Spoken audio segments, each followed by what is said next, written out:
Chapter 2, India's Foreign Policy. In the last chapter, we learnt the meaning of foreign policy and the factors that affect it. In this chapter, we are going to study the background and features of our foreign policy. India's foreign policy background. India's foreign policy has been influenced by the ideas of peace and tolerance which come from our ancient history. The Indian culture teaches us that the whole world is like a family, Vasudhaiva Kutumbakam. This is expressed through our foreign policy. The principles of international peace and understanding which emerged from India's freedom struggle have also influenced our foreign policy. On 15th August 1947, India got her independence. As an independent nation, it was necessary for India to decide her own foreign policy. However, the broad outline of the foreign policy had been decided in the pre-independence period itself. It included the following points. 1. Opposition to colonialism. 2. Cooperation with peace-loving nations. 3. Opposing any distinction on the basis of race or color. 4. Supporting the freedom struggles in other countries. 5. Striving to establish world peace. As the head of the interim government, Pandit Jawaharlal Nehru had given a speech on 7th September 1946 in which he had clearly stated the objectives of India's foreign policy. He stressed on the need to formulate an independent foreign policy, not falling prey to the pressures of the other nations. India's foreign policy, constitutional provisions. After gaining independence, India started formulating her own independent foreign policy. Protecting the independence of the nation and preserving our territorial integrity are the basic objectives of our foreign policy. Article 51 of the Directive Principles of the Constitution of India guides us about how we should conduct our international affairs and transactions. This article states the principles of our foreign policy. The following objectives are to be achieved through it. 1.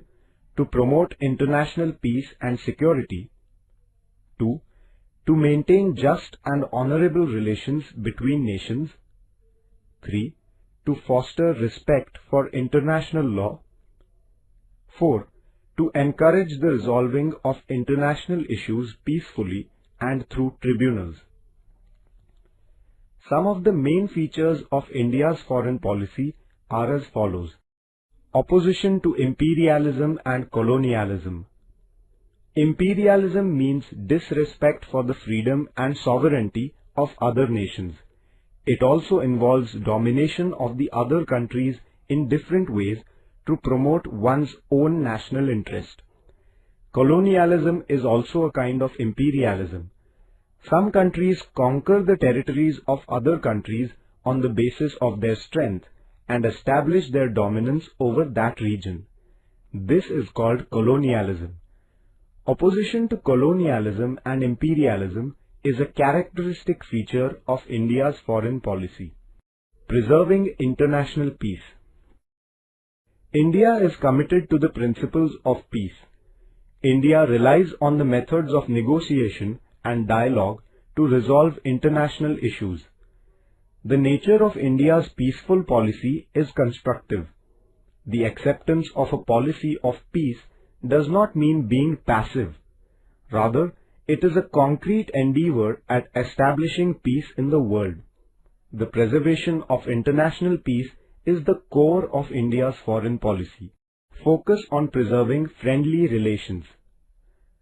One of the important features of India's foreign policy is the preservation of friendly relations with all the countries in the world.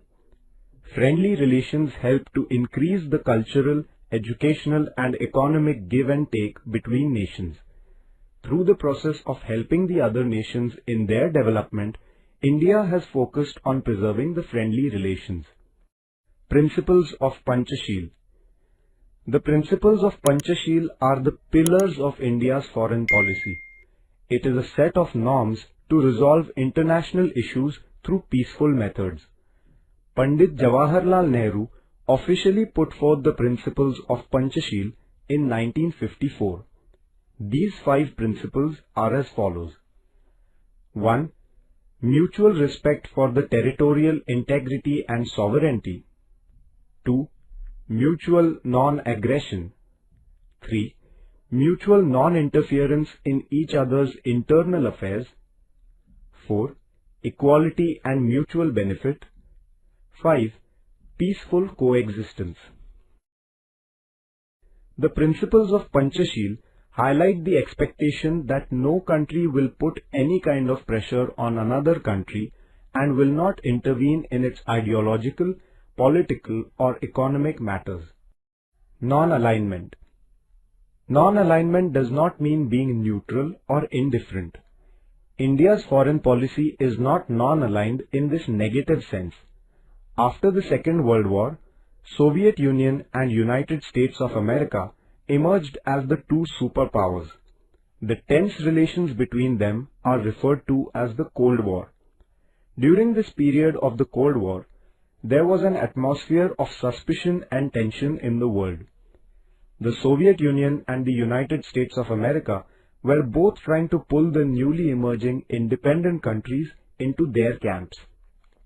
Pandit Nehru clearly put forward India's stand by stating that India would not join any camp as she did not wish to be dominated by anyone.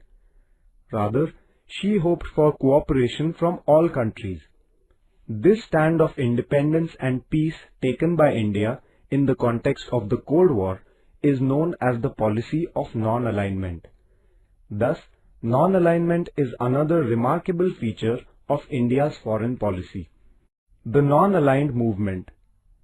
After the Second World War, the newly emerging independent countries in the continents of Asia and Africa supported the idea of non-alignment, and it became an important movement. This movement started in 1961 under the leadership of the first Prime Minister of India, Pandit Jawaharlal Nehru, the President of Yugoslavia, Marshal Tito, the President of Egypt, Gamal Abdel Nasser, the President of Indonesia, Sukarno, and the Prime Minister of Ghana, Kwame Nkrumah. The evaluation of the non-aligned movement. The non-aligned movement has opposed colonialism, imperialism, and apartheid, racism.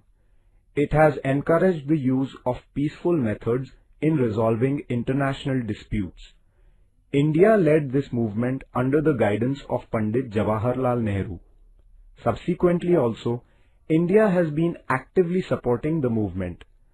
Though the Cold War has ended, this movement continues to be important. The non-aligned movement is based on the eternal values of humanism, international peace, and equality.